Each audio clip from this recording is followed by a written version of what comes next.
and serves as the bedrock of our economy. Without price stability, the economy does not work for anyone. In particular, without price stability, we will not achieve a sustained period of labor market conditions that benefit all. Today, the FOMC raised our policy interest rate by 25 basis points.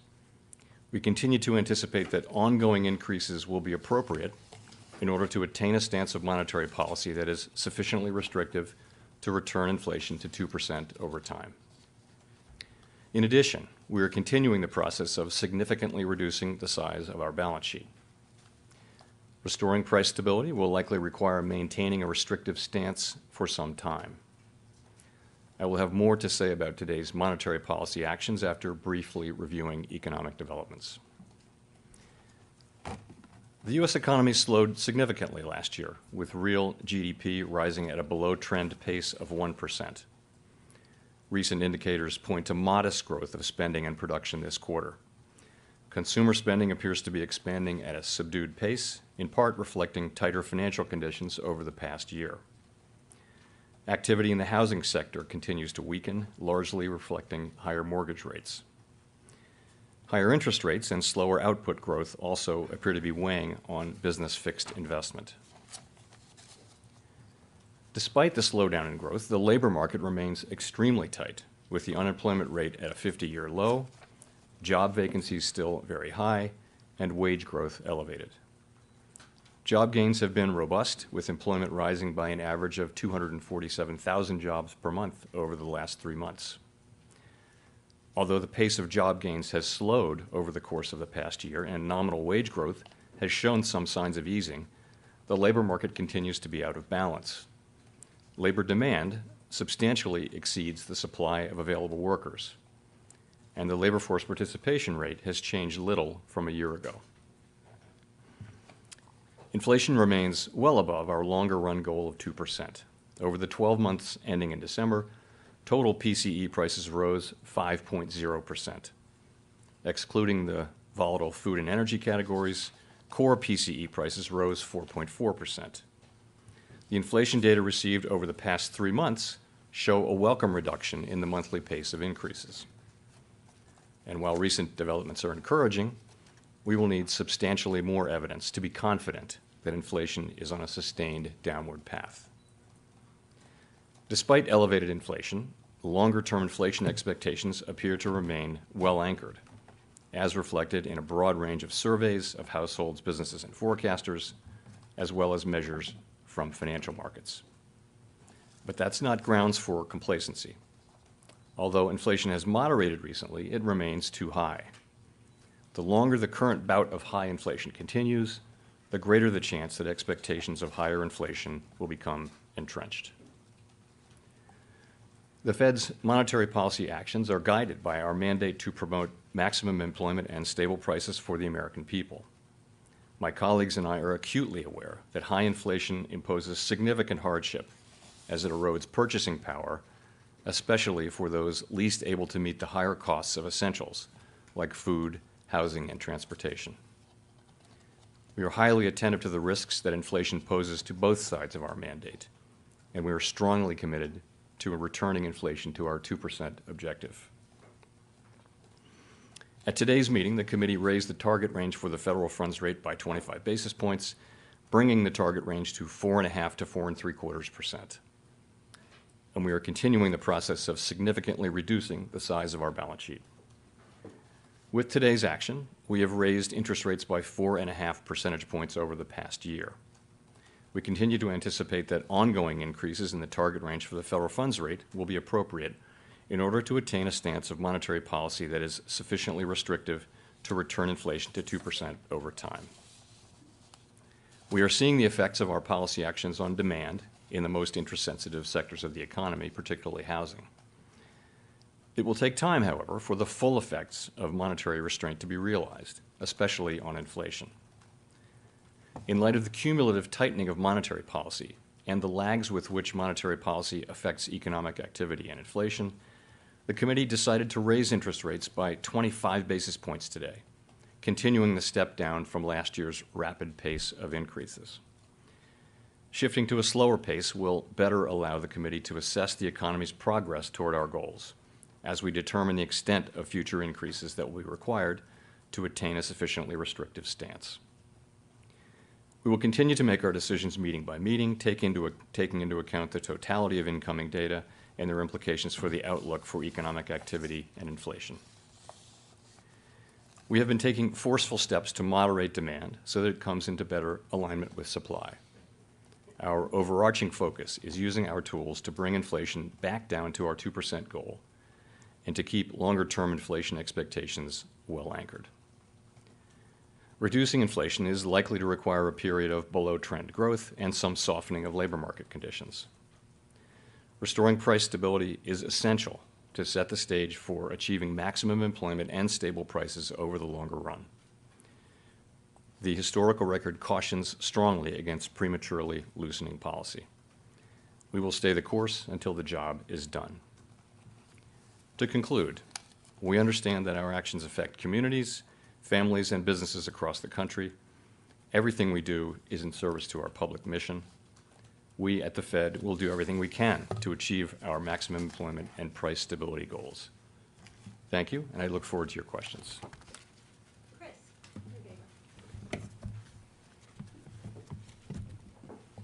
Chris Rugaber, the Associated Press. Thank you for doing this. As you know, financial conditions have loosened since the fall, with bond yields falling, which has also brought down mortgage rates, and the stock market posted a solid gain in January. Does that make your job of combating inflation harder, and could you see lifting rates higher than you otherwise would to offset the increase in, or to offset the easing of financial conditions? So it is important that overall financial conditions continue to reflect the policy restraint that we're putting in place in order to bring inflation down to 2%. And of course, financial conditions have tightened very significantly over the past year. I would say that our focus is not on short-term moves, but on sustained changes to broader financial conditions. And it is our judgment that we're not yet at a sufficiently restrictive policy stance, which is why we say that we expect ongoing hikes will be appropriate. Of course, many things affect financial conditions, not just our policy. And we will take into account overall financial conditions along with many other factors as we set policy. Rachel. Hi, Chair Powell. Thank you for taking our questions. Rachel Siegel from the Washington Post. Over the last quarter, we've seen a deceleration in prices, in wages, and a fall in consumer spending, all while the unemployment rate has been able to stay at a historic low. Does this at all change your view of how much the unemployment rate would need to go up, if at all, to see inflation come down to the levels you're looking for? So I would say it is a good thing that the disinflation that we have seen so far has not come at the expense of a weaker labor market. But I would also say that disinflationary process that you now see underway is really at an early stage. What you see is really in the goods sector, you see inflation now coming down because supply chains have been fixed. Demand is shifting back to services, and shortages have been abated. So you see that in the housing services sector. We expect inflation to continue moving up for a while, but then to come down, assuming that new leases continue to be lower. So in those two sectors, you've got a good story. The issue is that we have a large sector called non-housing service, core non-housing services, where we don't see disinflation yet. But I would say that so far, what we see is progress, but without any weakening in labor market conditions. Go ahead. Has your expectation for where the unemployment rate might go changed since December? You know, we're going to write down new forecasts at the March meeting, and we'll see at that time. I will say that it is gratifying to see the disinflationary process now getting underway, and we continue to get strong labor market data. But you know, we'll update those forecasts in March. Neil. Hi, Chair Powell. Neil Irwin with Axios. You and some of your colleagues have emphasized the possibility that job openings could come down and that that would let some of the air out of the labor market without major job losses. We saw the opposite in the December jolts this morning, job openings actually rising. That also has coincided with slowdown in wage inflation. Do you believe that openings are an important indicator to be studying to understand where the labor market is and where wage inflation might be heading? So you're right about the data, of course. What we did see, we've seen average hourly earnings and now the employment cost index abating a little bit, still off of their highs of 6 months ago and more, but still at levels that are fairly elevated. The job openings number in JOLTS has been quite volatile recently, and I did see that it moved back up this morning. I do think that it's probably an important indicator. The ratio, I guess, is back up to 1.9 job openings to unemployed people who are looking for work. So it's an indicator, but nonetheless, you're right. We do see wages moving down. If you look across the rest of the labor market, you still see very high payroll job creation, and quits are still at an elevated level. So by many indicators, the job market is still very strong. Go to Colby and then Howard. Thank you. Colby Smith with the Financial Times. Given the economic data since the December meeting, is the trajectory for the Fed funds rate in the most recent SEP still the best guidepost for the policy path forward, or does ongoing now mean more than 2 rate rises now? So you're right. At the December meeting, we all wrote down our best estimates of what we thought the ultimate level would be, and that's obviously back in December, and the median for that was between 5 and 5.25%. At the March meeting, we're going to update those assessments. We did not update them today. We did, however, continue to say that we believe ongoing rate hikes will be appropriate to attain a sufficiently restrictive stance of policy to bring inflation back down to 2%. We think we've covered a lot of ground, and financial conditions have certainly tightened. And I would say we still think there's work to do there. We haven't made a decision on exactly where that will be. I think we're going to be looking carefully at the incoming data between now and the March meeting and then the May meeting. I don't feel a lot of certainty about where that will be. It could certainly be higher than we're writing down right now. If we come to the view that we need to write down to move rates up beyond what we said in December, we would certainly do that. At the same time, if the data come in the other direction, then we'll make data-dependent decisions at coming meetings, of course. Just as a quick follow-up, how are you viewing the kind of balance of risk between those 2 options of, the likelihood of maybe falling short of that or going beyond that level? I guess I would say it this way. I continue to think that it's very difficult to manage the risk of doing too little and finding out in 6 or 12 months that we actually were close but didn't get the job done, and inflation springs back and we have to go back in, and now you really do worry about expectations getting unanchored and that kind of thing. This is a very difficult risk to manage, whereas of course we have no incentive and no desire to over-tighten, but if we feel like we've gone too far, we can and inflation is coming down faster than we expect, then we have tools that would work on that. So I do think that in this situation where we have still the highest inflation in 40 years, the job is not fully done. As I started to mention earlier, we have a sector that represents 56% of the core inflation index where we don't see disinflation yet. So we don't see it. It's not happening yet. Inflation in core services ex housing is still running at 4% on a 6 and 12-month basis. So there's nothing happening there. In the other 2 sectors, representing less than 50%, you actually, I think, now have a story that is credible, that's coming together. Although you don't actually see disinflation yet in housing services, but it's in the pipeline, right? So for the third sector, we don't see anything here. So I think it would be premature, it would be very premature to declare victory or to think that we've really got this. We need to see, our goal, of course, is to bring inflation down. And how do we get that done? There are many factors driving inflation in that sector, and they should be coming into play to have inflation, the disinflationary process, begin in that sector. But so far, we don't see that. And I think until we do, we see ourselves as having a lot of work left to do.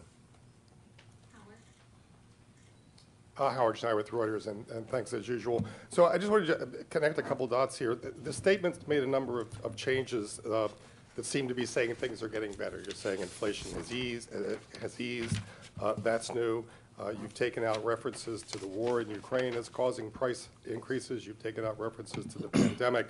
You've eliminated all the reasons that you said prices were being driven higher. Yet that's not mapping to any change in how you describe policy. We still have ongoing increases to come. So I'm wondering, why is that the case? And does it have more to do with uncertainty around the outlook, or more to do with you not wanting to give a very overeager market a reason to get ahead of itself and overreact? So I guess I would say it this way. We can now say, I think, for the first time, that the disinflationary process has started. We can see that, and we see it really in goods prices so far. Goods prices is a big sector. This is what we thought would happen since the very beginning, and now here it is actually happening, and for the reasons we thought. It's supply chains, it's shortages, and it's demand revolving back towards services. So this is a good thing. This is a good thing. But that's, around a quarter of the PCE price index, core PCE price index. So the second sector is housing services, and that's driven by very different things. And we, as I mentioned, with housing services, we expect, and other forecasters expect, that measured inflation will continue moving up for several months, but will then come down, assuming that new leases continue to be soft. And we do assume that. So we think that that's sort of in the pipeline. And we actually see disinflation in the goods sector, and we see it in the pipeline for two sectors that amount to a little less than half. So this is good, and we note that when we say inflation is coming down. This is good. We expect to see that disinflation process will be seen, we hope soon, in the core goods ex-housing, the core services ex-housing sector that I talked about. We don't see it yet. It's 7 or 8 different kinds of services. Not all of them are the same, and we have a sense of what's going on in each of those different subsections. Probably the biggest part of it, probably 60% of that is, research would show is sensitive to slack in the economy, and so the labor market will probably be important. Some of the other ones, the labor market's not going to be important. Many other factors will drive it. In any case, we don't see disinflation in that sector yet, and I think we need to see that. It's the majority of the core PCE index, which is the thing that we think is the best predictor of headline PCE, which is our mandate. So it's not that we're neither optimistic nor pessimistic. We're just telling you that we don't see inflation moving down yet in that large sector. I think we will fairly soon, but we don't see it yet. Until we do, I think we see ourselves, we got to be honest with ourselves, we see ourselves as having perhaps more persistent inflation in that sector, which will take longer to get down. And we're just going to have to complete the job. I mean, that's what we're here for.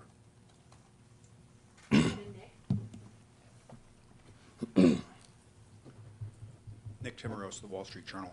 Chair Powell, you observed several years ago that we learned we can have a low unemployment rate without above-target inflation, and we have learned lately that inflation can come down from its uncomfortably high level despite a historically low unemployment rate. Given that, and given how much you did over the last year, why do you think further rate increases are needed? Why not stop here and see what transpires in the coming months before raising rates again? So we've raised rates 4.5 percentage points, and we're talking about a couple of more rate hikes to get to that level we think is appropriately restrictive. And why do we think that's probably necessary? We think because inflation is still running very hot. We're, of course, taking into account long and variable lags, and we're thinking about that. The story we're telling about inflation is, to ourselves, and the way we understand it, is basically the three things that I've just gone through a couple times. And again, we don't see it affecting the services sector ex-housing yet. But I mean, I think our assessment is that we're not very far from that level. We don't know that, though. We don't know that. So I think we're living in a world of significant uncertainty.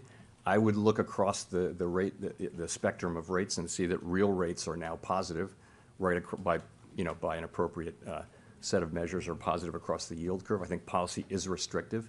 We're trying to make a fine judgment about how much is restrictive enough. That's all. And we're going to, that's why we're slowing down to 25 basis points. We're going to be carefully watching the economy, and watching inflation and watching the progress of the disinflationary process. Did you or your colleagues discuss the conditions for a pause at this meeting this week? Well, you'll see the minutes will come out in 3 weeks, and we'll give you a lot of detail. We spent a lot of time talking about the path ahead and the state of the economy, and I wouldn't want to start to describe all the details there, but that was the sense of the discussion, was really talking quite a bit about the path forward. Victoria? Hi, Chair Powell. I wanted to ask about the debt ceiling. Given that we've now hit up against it, I was wondering if the U.S. goes past the X date, will the Fed do whatever the Treasury directs as it relates to making payments as the fiscal agent, or will it do its own analysis of any legal constraints? So your question is, say your question again? Will the Fed do what Treasury directs as it relates to making payments, or will it do its own analysis of any legal constraints? So you're really asking about, you're asking about prioritization, in effect, is what Yes, you're, okay. yes. So I feel like I have to say this. There's only one way forward here, and that is for Congress to raise the debt ceiling so that the United States government can pay all of its obligations when due. And any deviations from that path would be highly risky, and that no one should assume that the Fed can protect the economy from the consequences of failing to act in a timely manner. In terms of our relationship with the Treasury, we are their fiscal agent, and I'm just going to leave it at that. Are you actively doing any planning of what might happen in the event that would happen? I'm just going to leave it at that. This is a matter that's to be resolved between, it's really Congress's job to raise the debt ceiling, and I gather there are discussions happening, but they don't involve us. We're not involved in those discussions, so we're the fiscal agent. Gina, and then Steve. Gina Smilek from the New York Times. Thanks for taking our questions. I wonder, was there any discussion today of the possibility of pausing rate increases and then restarting them? Lori Logan from the Federal Reserve Bank of Dallas seemed to suggest that would be a possibility in a recent speech, and I wonder if that view is broadly shared on the committee. So the committee, obviously, did not see this as a time to pause. We judged that the appropriate thing to do at this meeting was to raise the federal funds rate by 25 basis points, and we said that we continue to anticipate that ongoing increases in the target range will be appropriate in order to attain that stance of sufficiently restrictive monetary policy that will bring inflation down to 2%. So that's the judgment that we made. We're gonna write down new forecasts in March, and we'll certainly be looking at the incoming data as everyone else will. Sorry, I should have been clear. I mean, would it be possible to take a meeting off, for example, and then resume? Could you, rather than just doing at every meeting a move, go a little bit more slowly, take some gaps in between moves? I mean, I think this is not something that the committee is thinking about or exploring in any kind of detail. In principle, though, we used to do was go every other meeting, if you remember, 25 basis points, and that was considered a fast pace. So I think a lot of options are available, and you saw what the Bank of Canada did, and they left it that they're willing to raise rates after pausing. But this is not something that the Federal Open Market Committee is on the point of deciding right now. Steve. Steve Leisman, CNBC. Mr. Chairman, the SEP has the PCE inflation rate in 2023 at 3.1%. Meanwhile, the 3-month annualized PCE is 2.1%, and you've achieved this without going to your 5.1% funds rate, which is what you have penciled in for this year. And you've also achieved it without the 1 percentage point increase in the unemployment rate, which you have penciled in for this year. I'm wondering if you've considered the idea of whether or not your understanding of the inflation dynamic may be wrong, and it's possible to achieve these things without raising rates that high, and also without the surge in unemployment. And specifically, I wonder if you might comment on the speech given by Vice Chair Lael Brainerd, who said, to the extent that inputs other than wages may have been responsible in part for important price increases for some non-housing services, an unwinding of these factors. In other words, it may not be wages, the idea that it may not require unemployment rising to get this sector of inflation under control. Thanks. So a couple things. First, on the on the forecast, if you're right. If you take very short-term, three-month, say, measures of PCE, core PCE inflation, they're quite low right now. But that's because that's driven by significantly negative readings from goods inflation. Most forecasters would think that the significantly negative readings will be transitory, and that goods inflation will move up fairly soon back up to its longer run trend of something around zero, something like that. So a lot of forecasts would call for core PCE to go back up to 4% by the middle of the year, for example. So that's really where the sustainable level is more like at 4%. So that would suggest there's work left to do. Let's say inflation does come down much faster than we expect, which is possible. As I mentioned, obviously our policy is data dependent. We would take that into account. In terms of the core non-housing services, as I mentioned earlier, it's a very diverse sector, 6 or 7 sectors, and so sectors that represent 55 or 60% of that subsectors of that sector we think are sensitive to slack in the economy, sensitive to the labor market in a way. But some of the other sectors are not. And for example, financial services is a big sector that's really not driven by labor markets, wages. So that's why I said there are a number of things that will affect. Take restaurants, right? So clearly labor is important for restaurants, but so are food prices. And transportation services is going to be driven by fuel prices, for example. So there are lots of things in that mix that will drive inflation. I would say overall, though, my own view would be that you're not going to have a sustainable return to 2% inflation in that sector without a better balance in the labor market. And I don't know what that will require in terms of increased unemployment, your question. I do think there are a number of dimensions through which the labor market can soften. And so far, we've got, as I mentioned, in goods, we have inflation moving down without the softening in the labor market. I think most forecasters would say that unemployment will probably rise a bit from here, but I continue to think that there's a path to getting inflation back down to 2% without a really significant economic decline or a significant increase in unemployment.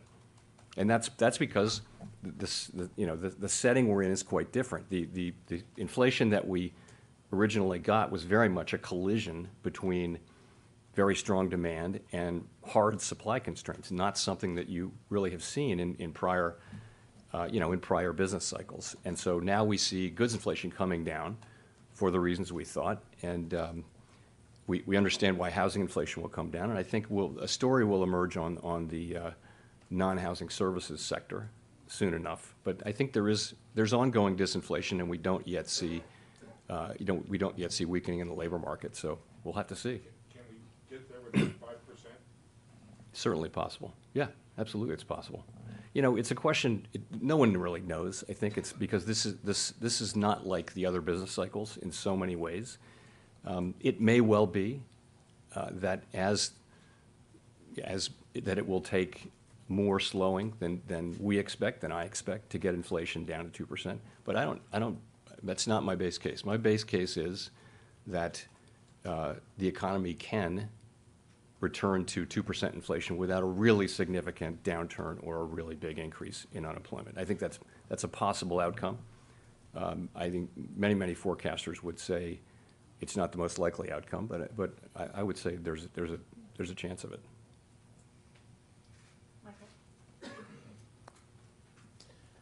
Michael McKee from Bloomberg TV and Radio. I'd like to pick up on what you were just saying about a substantial downturn and ask, with the full weight of your tightening not in place yet, and with the progress against inflation, there's still a lot of talk about very, very slow growth going forward in 2023.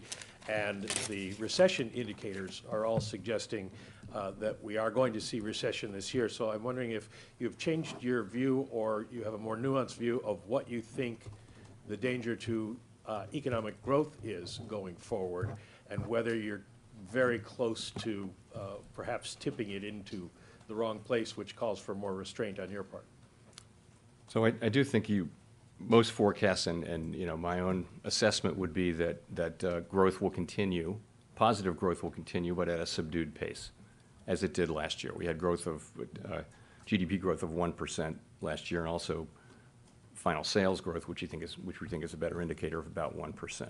I think most forecasts and certainly my assessment would be that growth will continue at a fairly subdued level this year. There are other factors, though, that need to be considered. You will have seen that the global picture is improving a bit, and that will matter for us potentially. The labor market remains very, very strong, and that's job creation, that's wages. As inflation does come down, sentiment will improve.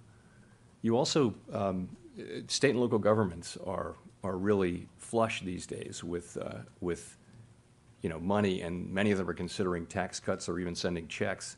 So I think that's going to support. They're also spending a lot. There's a lot of spending coming in the construction pipeline, both private and public, and so that's going to support economic activity. So I think there's a good chance that those factors will help support positive growth this year, and that's my base case is that there will be positive growth this year.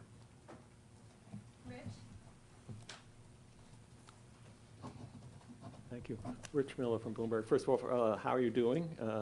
Fine, thanks. Fine. Good, good. Second off, I think earlier on in the press conference, you said you need to see substantially more evidence of inflation coming down. Can you give us some idea of what you're thinking of? You mentioned 3 months, that we've seen 3 months in a row. Governor Waller suggested he might want to see 6 months. Is it just the inflation data, or do you have to see the labor market coming back into better balance to have that substantially more evidence So metric? I don't think there's going to be a light switch flipped or anything like that. I think it's just an accumulation of evidence. So of course we'll be looking, by the time of the March meeting, we'll have 2 more employment reports, 2 more CPI reports, and we'll be looking at those carefully, as all of us will, and we'll be asking ourselves, what are they telling us? And soon after that, we'll have another ECI wage report, which, as you know, is a report that we like because it adjusts for composition and it's very complete. And the one we got, I guess it was yesterday, was constructive. It shows wages coming down, but still at a high level. They're still at a level that's well above where they were before the pandemic. So I don't want to put a number on it in terms of months, but as the accumulated evidence comes in, it's going to be reflected in our assessment of the outlook, and that will be reflected in our policy over time. But I will say, though, it is our job to restore price stability and achieve 2% inflation for the benefit of the American public. Market participants have a very different job, and it's a fine job. It's a great job. In fact, I did that job for years, but in one form or another. But we have to deliver that, and so we are strongly resolved that we will complete this task because we think it has benefits that will support economic activity and benefit the public for many, many years.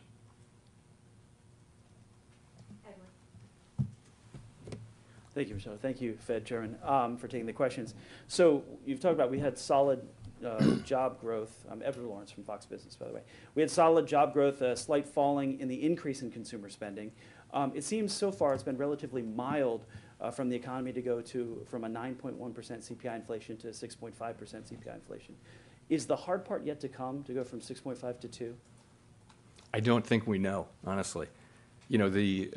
So we, of course, expected goods inflation to start coming down by the end of 2021.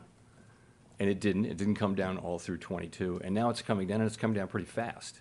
So I would say this is not a standard business cycle where you can look at the last 10 times there was a global pandemic and we shut the economy down, and Congress did what it did and we did what we did.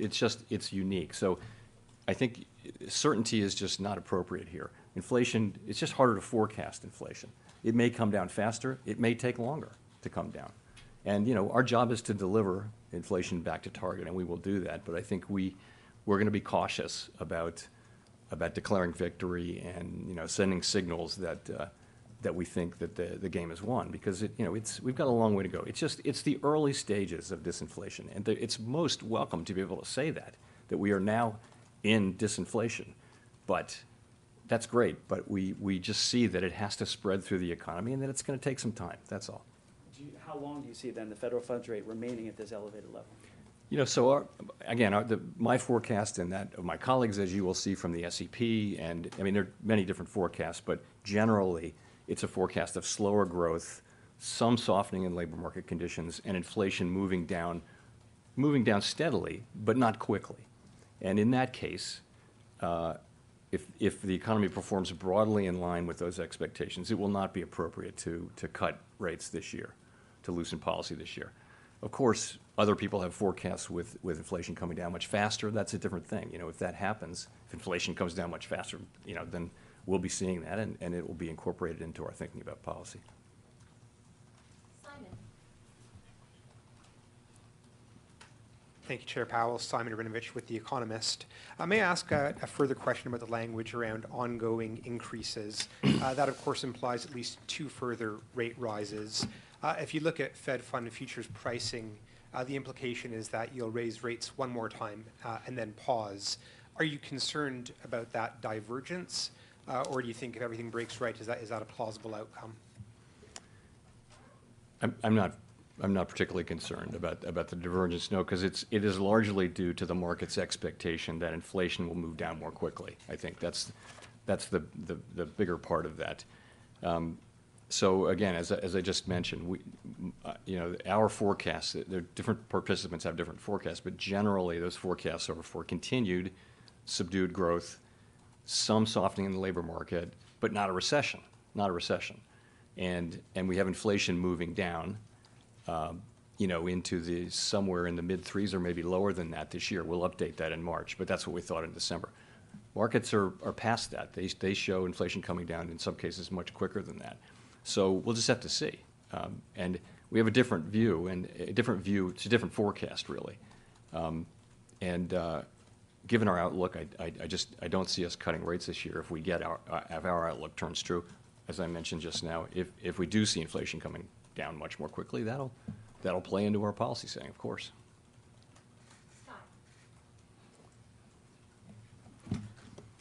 Hi, Chair Powell. Scott Horsley from NPR.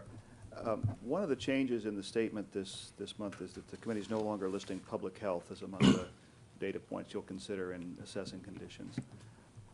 What should we make of that? Does the Federal Reserve no longer see the pandemic as weighing on the economy? That's the general sense of it. Look, I personally understand well that COVID is still out there, but that it's no longer playing an important role in our economy. And, we've kept that statement in there for quite a while, and I think we knew we would take it out at some point. There's never a perfect time, but we thought that, people are handling it better, and the economy and the society are handling it better now. It doesn't really need to be in the Fed's monthly or post-meeting statement as an ongoing economic risk, as opposed to a health issue. Nancy.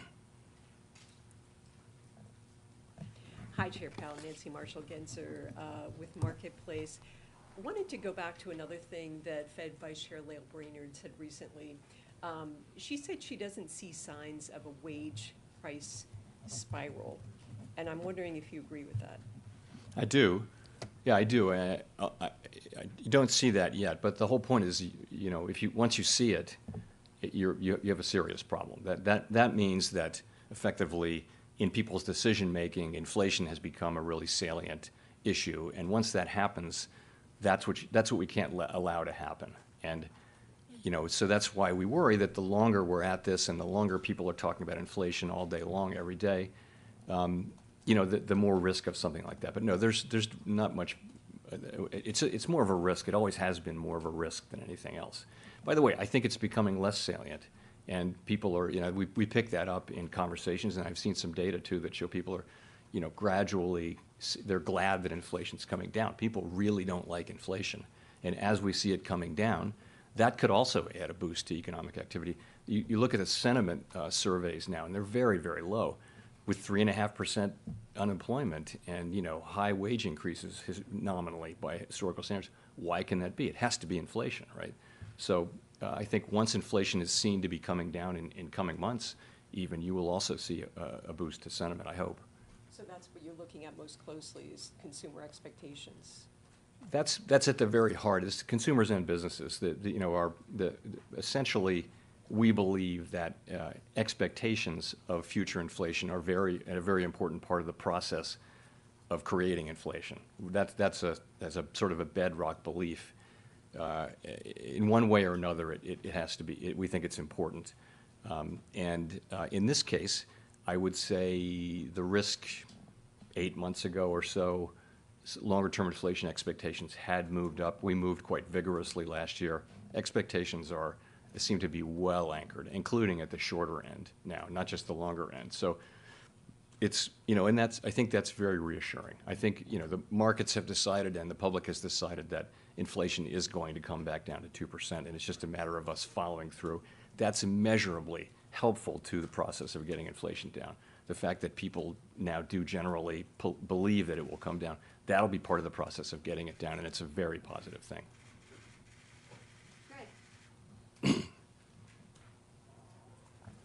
Thank you, Chair Powell. Greg Robb from Market Watch. In the minutes of the December meeting, there was a couple sentences that struck people as important. When the committee said participants talked about this unwarranted easing of financial conditions was a risk, and it would make your life harder to bring inflation down. I haven't heard you talk much about that today or in the statement, so I was wondering, has that concern eased among members, or is that still something you're concerned about? Thank you. I would put it this way. It's something that we monitor carefully. Financial conditions didn't really change much from the December meeting to now. They mostly went sideways or up and down, but came out in roughly the same place. It's important that the markets do reflect the tightening that we're putting in place. As we've discussed a couple times here, there's a difference in perspective by some market measures on how fast inflation will come down. We're just going to have to see.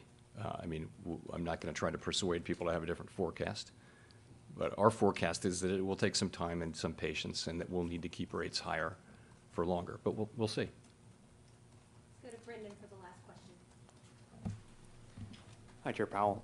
Brendan Peterson with Punchbowl News. I wanted to ask if the Fed takes into account at all the debt ceiling when it comes to quantitative tightening, given the fact that rapid or faster quantitative tightening could bring us closer, faster to that drop-dead debt ceiling deadline. Could it play an effect as we get closer to that drop-dead deadline this summer?